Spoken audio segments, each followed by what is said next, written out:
I'm thrilled to be talking with Scot Quaranda of the Dogwood Alliance, which works to protect forests from industrial logging in the southern United States. We'll talk about how industrial logging operations are taking forests that would otherwise be valuable for flood control, clean water, wildlife habitat, and climate protection, and we're chopping them down, turning them into wood pellets, shipping them to Europe, and burning them as so-called renewable energy. All of this is done at taxpayer expense and imposes serious health burdens and economic burdens on the poorest communities. My guest is Scot Quaranda, Communications Director of the Dogwood Alliance. Scot, how are you doing today? I am doing great, Hart. Thanks for having me. Great to have you. Can you tell us a little bit about the Dogwood Alliance, and then we'll get into your slideshow? Certainly, yes. Dogwood Alliance is an organization that works to protect forests and communities across the southern United States from industrial logging. The focus of our work is forest protection, environmental justice, and climate change, and where they all intersect. So we've been around for a little bit over 25 years and work everywhere from Virginia to Arkansas and everywhere in between. Sounds great. Well, let's, without further ado, let's get into your slideshow and we'll go from there. Great. Okay, Scot, what are we looking at here? So what we're looking at here is a clear-cut wetland forest in the North Carolina coastal plain. And what caused this clear cut was basically a booming new industry that's come to the South over the last 10 years, the wood pellet industry, which basically is threatening forests all along our Atlantic coast and the Gulf Coast as well. Essentially, our forests are being chopped down, chipped up, turned into pellets, and shipped overseas to be burned at a massive scale. And here's an example of what kind of impact that industry is happening. So today, a lot of what we'll be talking about is our organization's work to stop the biomass industry from expanding and to help protect forests, local communities, and our climate.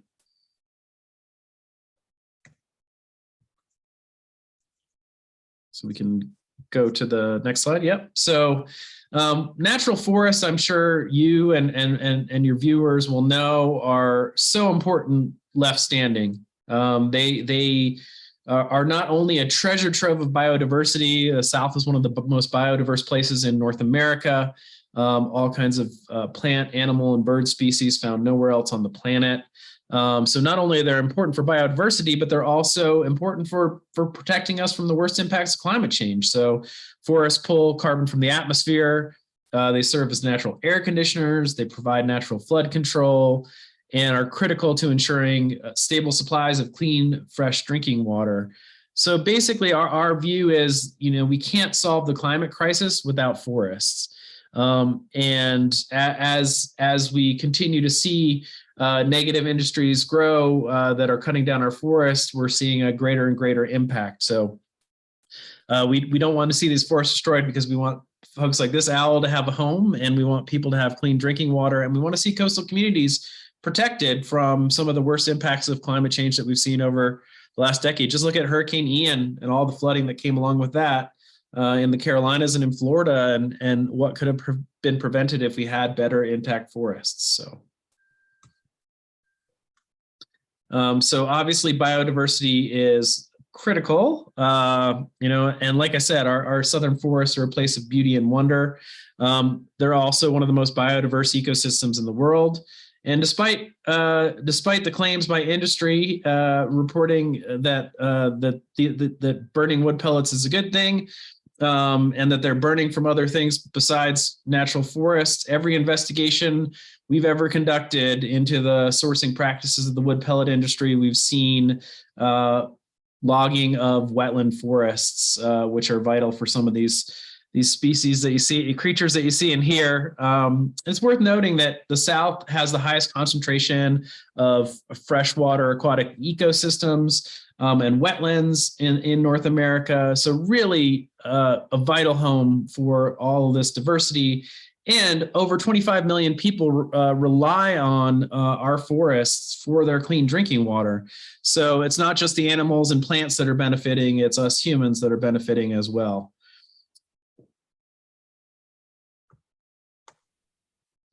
So one of the main reasons that we talked about this and we looked into this was this idea that, you know, we all know that we're in a climate crisis. The planet is heating up.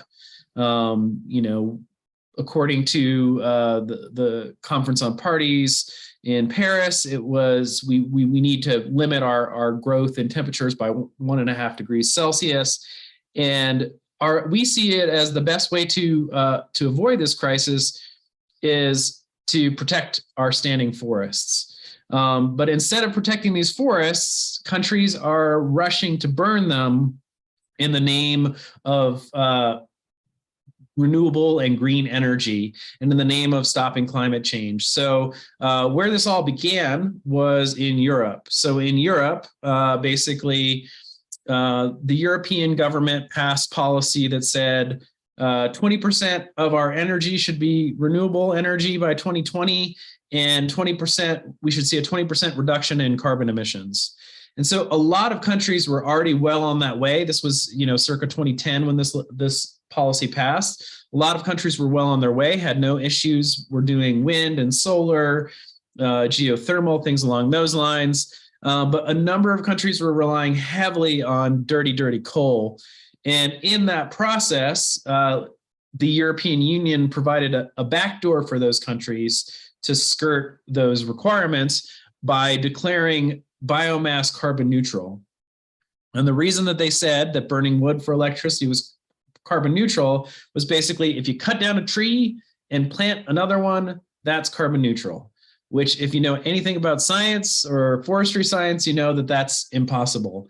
It takes a tree through its lifetimes is sucking up carbon, and to cut down a tree and put in a seedling and expect it's going to have 50, 60, 80, 100, 200 years of carbon stored like that is ridiculous.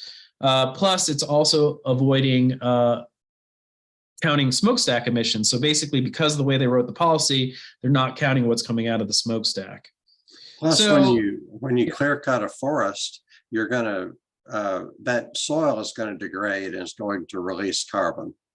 Yeah, and that's the way that we've seen these policies shaped up is essentially the only thing that they're counting is the transport of the wood pellets in the what they call the lorries and the trucks and on the ships going overseas. So they're not counting forest carbon that's lost. They're from the soil, from the parts of the tree that would have stayed after a cut that they're basically hoovering up, and they're not counting the smokestack emissions.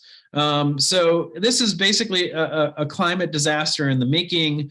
Also, a few countries that really hadn't had any foresight could continue to burn coal and wood as their way forward. So unfortunately, the South is now the largest wood pellet producing and export region in the world. We're seeing a facility after facility grow up all along the Atlantic and Gulf coasts. So this is really seriously turning into a climate disaster. So they're not just shipping pellets to Europe, they're also burning it here. We burn very little in the United States. There are some states that burn more than others. So California is probably the largest individual state for burning. A lot of that comes from the very controversial forest thinnings in national forests.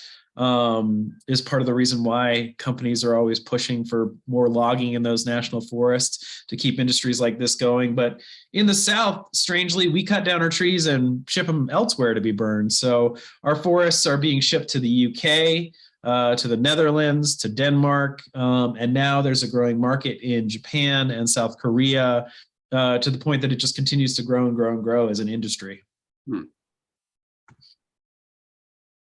So as noted, the South is really ground zero for the biomass industry. We're the world's largest producing region. We quickly surpassed Canada, which was doing it early on, but dwarf them now.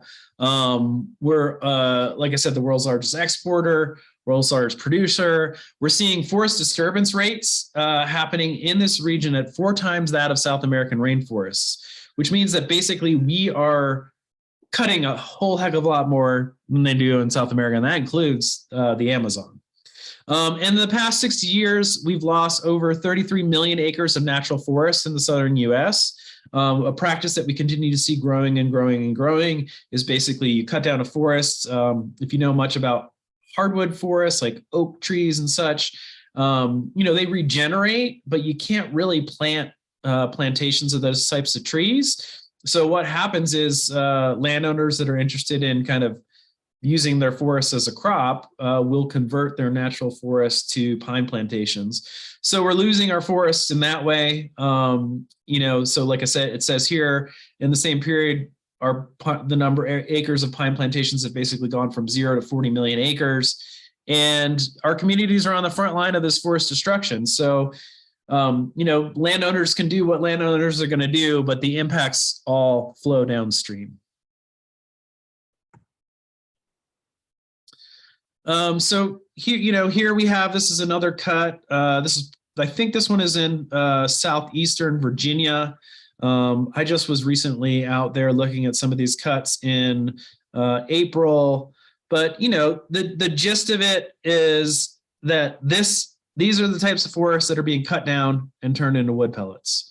And it's just a senseless waste of some of the most important forests that we have. If we were investing in forest protection and conservation, letting these forests grow, we would be doing a lot more for downstream communities and a lot more for our climate. It's going to take, this area is going to take 50 to 100 years to grow back to basically the size it was. And if you can imagine how much carbon we would have uptake in that period instead of doing it the way we did, it's just a no-brainer. And here, I think I have a couple versions of this in here, but just wanted to give people a sense of the scale of this industry. So right now, as I noted, the South is the largest wood pellet producer in the world.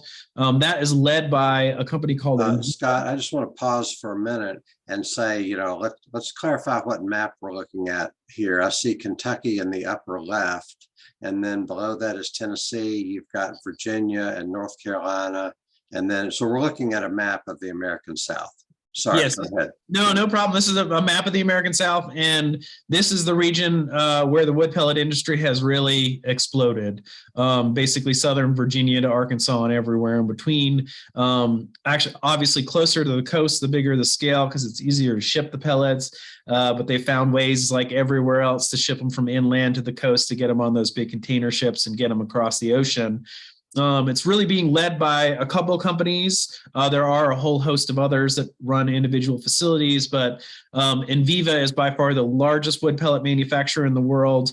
They started in North Carolina and Virginia and have expanded into Florida, Georgia, Mississippi, Alabama, and they buy up other facilities. They bought up a facility in South Carolina. They're going to buy up the small ones. So they are really the behemoth driving this industry. And second to them is actually Drax, which is interesting because Drax is the biggest customer of wood pellets over in the UK. But I think some smart person at Drax along the way realized, hey, maybe we can get pellets a little bit cheaper if we produce some of them ourselves. They do not have enough capacity to produce all the pellets they need. They're working on it. They just bought out another company up in Canada that was a large producer. They bought up a company here in the South, plus the facilities that they opened themselves. So Drax is second to Enviva as the second largest wood pellet producer. And as you can see, the scale on this map, the kind of bigger the dot, the bigger the facility. So again, those big facilities are mostly along the Atlantic and Gulf Coast. And the circles, the kind of brownish circles around them show sourcing areas. So that's basically where facilities are going to get their trees that they're cutting down. And you can see an area, like one of the biggest hot spots is southeastern Virginia, northeastern North Carolina.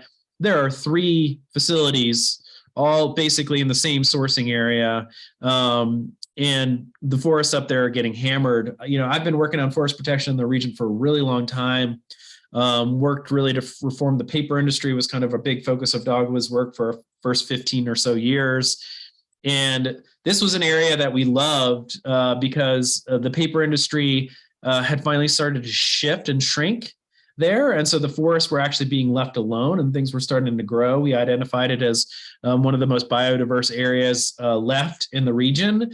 And then as the paper industry shrunk, the wood pellet industry moved right in and started hammering the forest in that area. So it's really a sad state of affairs in that region, as well as everywhere else this industry goes. So this is to give you kind of an idea. This is a look at one of those sites from the air, logging trucks that are going in. One of the things you'll hear from industry, especially in Viva, is we just use waste wood. Their basic definition of waste wood is anything anybody else won't use. So they make it sound like they're just using tops and branches and limbs, but I don't think anybody that's ever seen a tree before is going to look at that truck on the right-hand side and say, that looks like tops and branches and limbs. Those are whole trees that are going into the facility. I mean, they could cut down a 200-year-old cypress tree that's partially hollow that nobody's going to use for saw timber and turn that into wood pellets. So they'll take anything and everything they can get their hands on. They've moved into these markets and really are, like I said, hammering these forests.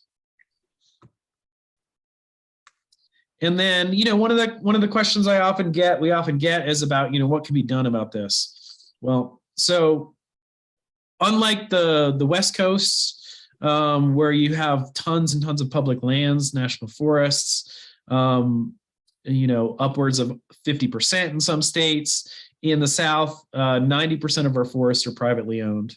And one thing you're going to find in state after state and legislature after legislature is there is no will to regulate what people do on private lands or forestry practices. The forest industry has been giving lots and lots of money for a really long time to politicians. And so this chart just recommends or just shows what kind of forestry practices there's any kind of policy in the South around. And as you can see, it's all no's.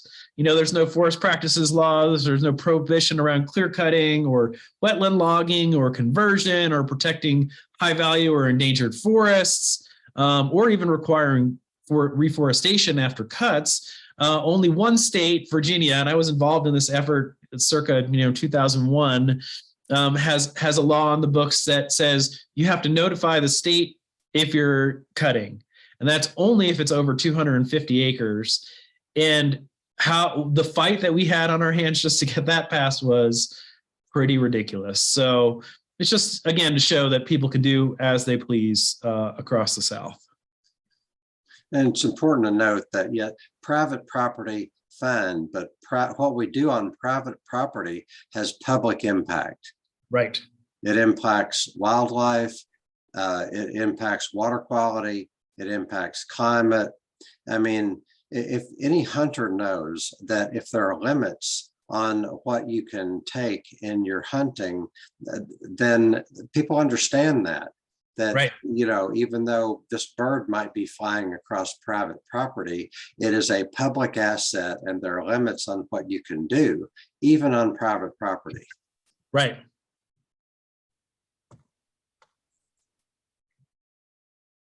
All right. So this is just an example that kind of underscores what you were just talking about. This clear cut is completely legal. And we're seeing this again and again. There's our facilities in a lot of these regions, like the place for anybody that remembers Hurricane Florence had destructive impacts on the Carolinas, and the area that was hit the hardest is also circled by wood pellet facilities and a massive industrial forestry operations. So even though it was inland, it wasn't a coastal community, so it wasn't just storm surge hitting.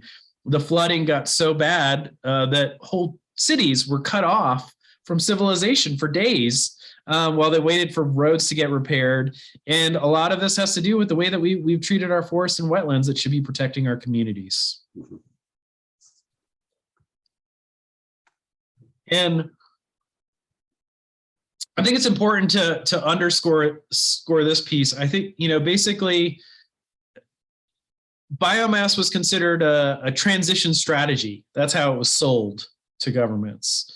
So basically, we're burning coal now. We're going to get to, wind and solar eventually, and we'll figure out battery storage and all those things. So in the meantime, we need to shift. In the U.S., we shifted mainly to natural gas. That basically answers the question you were asking before, if we're burning any. No, because we shifted so hardcore to natural gas. And in Europe, as we've seen in this kind of recent debacle with the Russian pipelines cut off,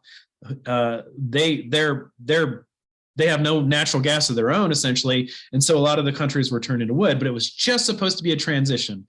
Well, that's what they say, but they continue to codify and continue to push for more and more markets, even though this industry was supposed to be done by 2027 at the latest.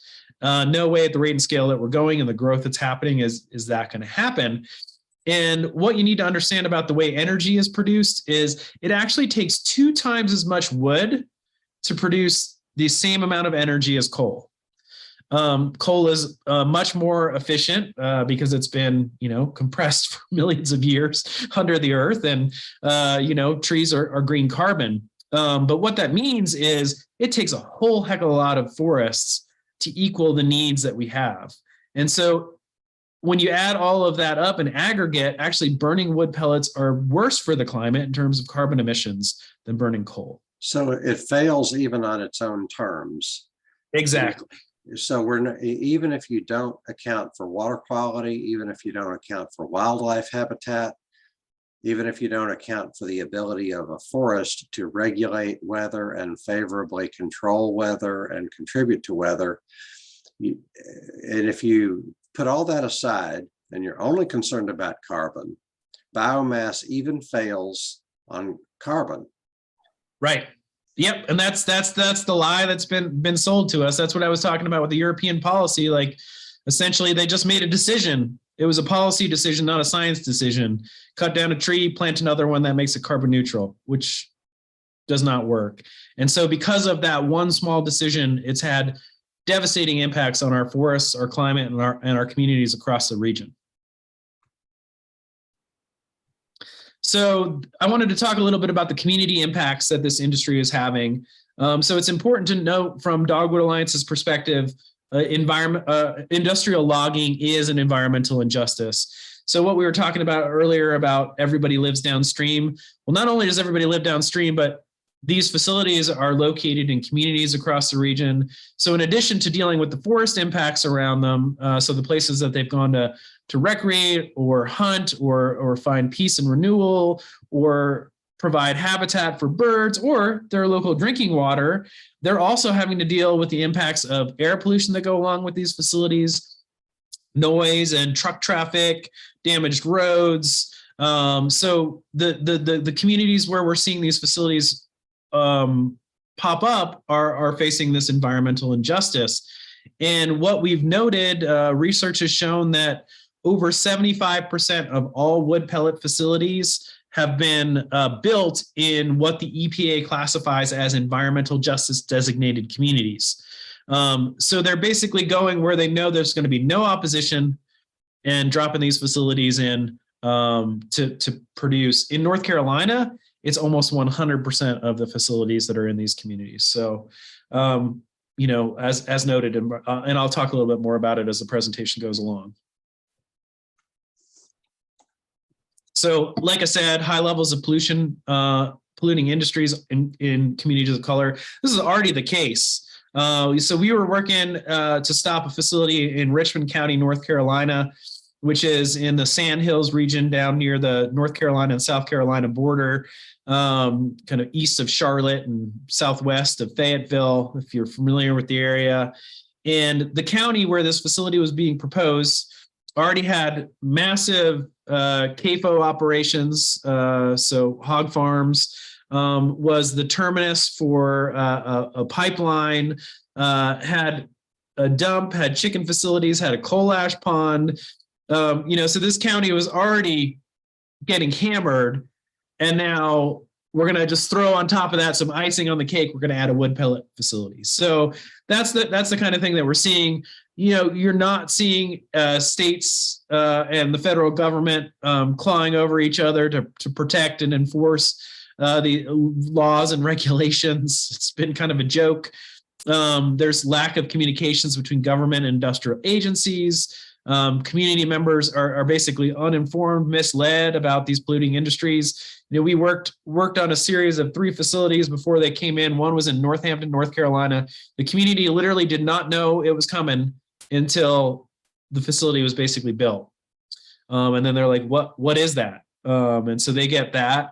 And then the next community was the Richmond County facility that I was talking about. Same thing. The local government was like, well, it's going to bring some money and jobs to the area, but realistically speaking, it's not a lot of jobs to run these facilities. They're mostly bringing in the highest paid people are engineers. There's very few jobs for the local folks, so it's not like this is a big economic driver either. You familiar with Chad Hansen? Yes. He says that I think it was a survey of California counties, and the counties that have the least timber removal are the ones that have the best economies. Forested counties, yes, that is the case. There was some great, I can't remember, it's been a while since I saw this study, but I remember early in my days at Dogwood, I started in Dogwood in 2000. There was a great look at kind of the cascading effect of the industry on a county. And what they found is that counties with forests that were reliant on things like tourism and recreation actually were doing the best in quality of life indicators. Solid wood was next down. So if you're making lumber or whatever in the county, it's still destroying forests, but it's not the same scale. And then when you get down to the paper industry, which would be the equivalent of the biomass industry, the worst indicators for education, health, you name it, all quality of life indicators. So yeah, that is the case. So I use this one. This was the health impact on Adel community. So Adel, Georgia right now is facing 2 proposed massive biomass facilities. They would be 2 of the largest in the country, so therefore in the world. And when they looked at what the impacts on their community in Adel, Georgia, that's in South Georgia, it's decreases in air quality, which is going to increase respiratory illness. They looked at the study showed that they were going to see a massive increase in fine particulate matter, which is going to impact asthma and cardiovascular disease, an uptick in NOx, nitrogen oxides, more smog and acid rain, and then of course wood dust and soot. One of the things I've noted in visiting some of these communities where these facilities are built, people are basically like sweeping up dust off their houses and their cars and their sidewalks every morning. So that's the kind of impacts that these local communities face.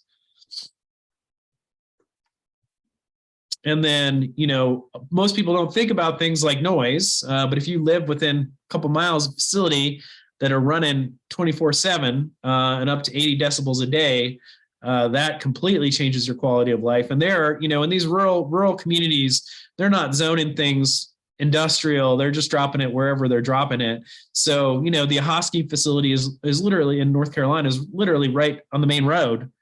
There are houses all around it. Same with Northampton. Behind the facility, there are houses all around it. So, they're facing that increased noise. Truck traffic on the roads that were once calm, peaceful roads are now filled with big, huge logging trucks, dangerous, more air pollution.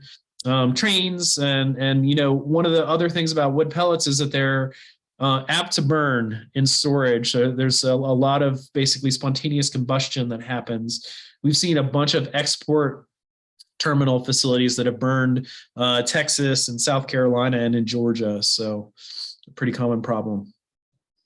I reckon the 80 decibels, much of that is coming from the wood chipping process, taking whole logs and limbs and everything, making sure they're ground up into these fine little particles that you can then glue together and make into wood pellets. Absolutely. Yeah, I think I have later on in the thing, I think I have at least one picture of a facility. Going back to the last slide, you don't think of the impact on air quality. But all this sawdust flying around is people are breathing that. Yeah, particulate matter is a really big deal. I think the more and more science is starting to realize how important it is that we deal with particulate matter. And most recent example is that Enviva just upgraded their air quality controls at basically 5 of their facilities, which was really just an excuse for them to expand production. Mm-hmm. So they went from somewhere in the range, dependent on the facility, anywhere between 400 and 600,000 tons per year to anywhere between 600 and 800,000 tons per year, depending on the facility. And in each one of the cases, the way they sold it was that they were adding air pollution controls. Well, what they didn't say is that for the last 10 years that they've been operating, they have been polluting fully without those air pollution controls. And this was just adding something that they should have done from day one. So, you're seeing that. And then we just saw Drax was fined the largest fine in the history of environmental fines in Louisiana, which is crazy because that's, Toxic Alley, Cancer Alley, $3.2 million fine for air pollution, because basically since they started operating, they didn't do anything to protect air quality. So these industries are for the most part getting off scot-free, and they're finally, regulators are finally realizing, well, maybe maybe particulate matter isn't so good. Maybe increased nitrogen oxide, NOx emissions are not very good. That $3.2 million fine is the cost of doing business. Right. A drop in the bucket, really, for that company. So this is, we're going to just run through quickly a series of maps just to give you an idea. The darker the color, the higher the poverty rate.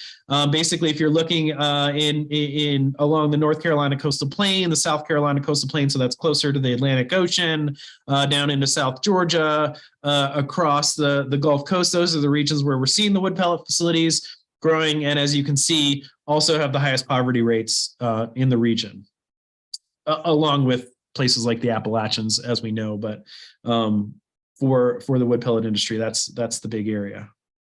So you might call this like exploitation. You're exporting your pollution, you're exporting your ecological devastation. You might, in your city, in these industrial centers, in these population centers where this is supposed to be clean and renewable and has a positive impact, you don't see the impact there. Mm-hmm. The impact is out of sight, out of mind. Yep. I early on, I wanted to just scream colonialism. It's basically Europe's at it again. The South has become the fiber farm for their energy needs. UK Drax is the same company that they were getting they were getting very little coal at home. They were getting mostly from South America by the time they were forced to shift some of that. So then they just shifted it to Southern U.S. forests. And we're looking at, we're changing how we generate energy instead of changing the social and economic dynamics. Right. Without getting to that basic social and economic change, there are all kinds of ways to work, to game the system, to work the system. Right. So this is, you're going to see this again and again and again. I mean, the basic same zone, that's the poverty zone, the same zone that the wood pellet industry is going in, is also called the Black Belt in the South. So the largest percentage of African-American communities in the region are in the same regions that the wood pellet industry is going into. This is just a map of the facilities from a different perspective. Just so you can see again, I showed the map earlier that was a little bit better with sourcing areas, et cetera, but just to get a sense of where the facilities are going. This also has the counties that are environmentally justice designated counties. What I mentioned before is 75% of the facilities that have been cited, wood pellet facilities in the South, are in environmental justice designated communities. It's basically 100% in North Carolina. So the facilities are the ones that make the wood pellets, and they're going to tend to be surrounded by sources of the areas from which the wood is sourced. Right. So yeah, the sourcing area goes, strangely enough, it's economical up to about 125 miles. So they can go in a big circle around. You draw a circle of about 125 miles around the facility, and that's where the wood and fiber basket is going to be for the trees that they're turning into wood pellets. Obviously they want to get stuff as close as they can, less costs, but when you've got so many in competition, you see them going as far as they need to get what they need. This one here is kind of landscape integrity. The green means the forests are relatively intact, in better shape. The brighter the color, the worse it is in terms of the reds and oranges.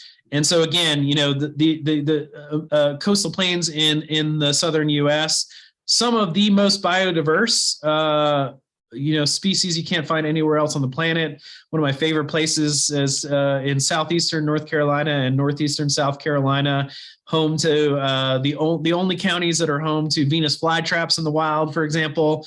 You got all kinds of turtles and crazy plants, all in these zones, designated as a biological hotspot by, I think, WWF declared it a global biodiversity hotspot, and yet, we're seeing that the integrity of this landscape getting hammered. It's just the same. I mean, the South has always been the basket for something, so we've been cotton and soybeans and corn and you name it, and now we're tree plantations. So you mentioned the Venus flytraps and the turtles. That's out of sight, out of mind too, because this is just all based on carbon math, and it's deceptive math at that. They count they don't count the carbon that comes out of the smokestack. They don't count the carbon that comes out of the soil once you clear cut a forest. They're just counting the carbon from shipping. Right. And the other interesting thing is, if you ask industry how forests are doing in this region, they say they're doing great. They're growing more than they ever have before. The inventory is greater, but the reason that is because they're counting pine seedlings as forests. So yeah, we may have more trees, but they're little teeny tiny trees grown in rows, so they can get cut down and turned into fiber of some sort. So right, that's monocultures. Monoculture is by definition a place that lacks biological diversity. Right. Yeah. E.O. Wilson did a study of southern plantations. Oh, this was in the early 2000s. And he found that a pine plantation is 90 to 95% less diverse than a natural forest. So basically all you got growing in a pine monoculture is pine trees. Yeah, this relates to kind of the tree planting has a kind of a virtuous sound to it, and you have companies that are able to greenwash their operations by saying, "Look at all these trees we're planting." Right. Small part of the picture, very deceptive. It is very deceptive. The whole Trillion Trees Initiative. All you need to know about the Trillion Trees Initiative is the person that introduced the legislation in the U.S. is the only forester in Congress.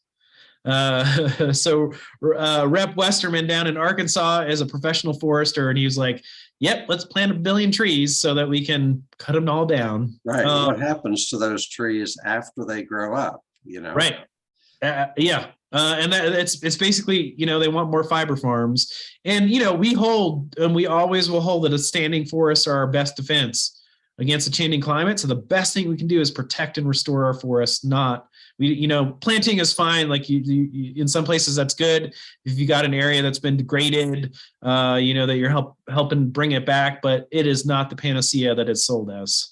Well, I live in Kentucky, and trees plant themselves. I have 1/8 of an acre here, and I've got like a half dozen species of native trees that they volunteer. It's like, hey, I volunteer. Don't cut me down.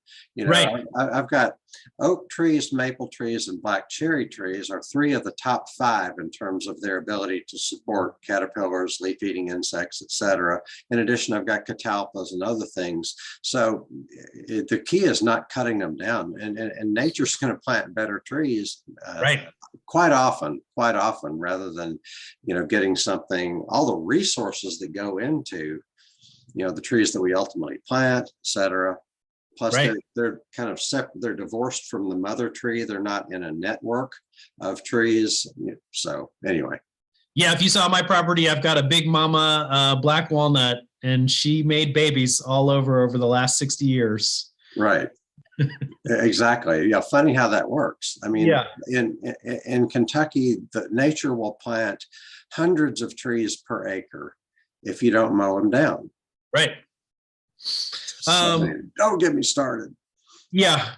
And so this particular map, again, same region, is just to show what the main reason why forests are being lost. And far and away, it is logging and forestry. That's what that orangish red is. It's somewhere in the range of 90+% of forest loss, tree cover loss comes from logging. It's not, it dwarfs things like pests and fire and urbanization and shifting agriculture. It's really logging that is harming our forests in this region. Judging from this, if you look at it a certain way, this is one of the things that we could do that it wouldn't require a whole heck of a lot of systemic change.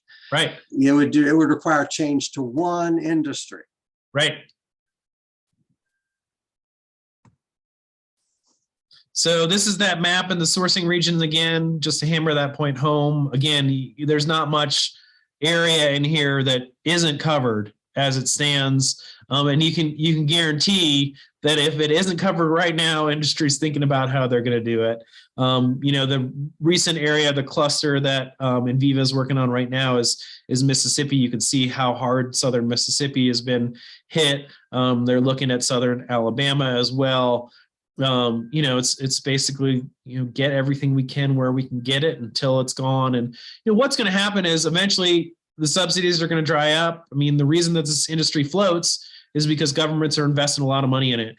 Drax made over $1 billion of subsidies last year to burn our forests.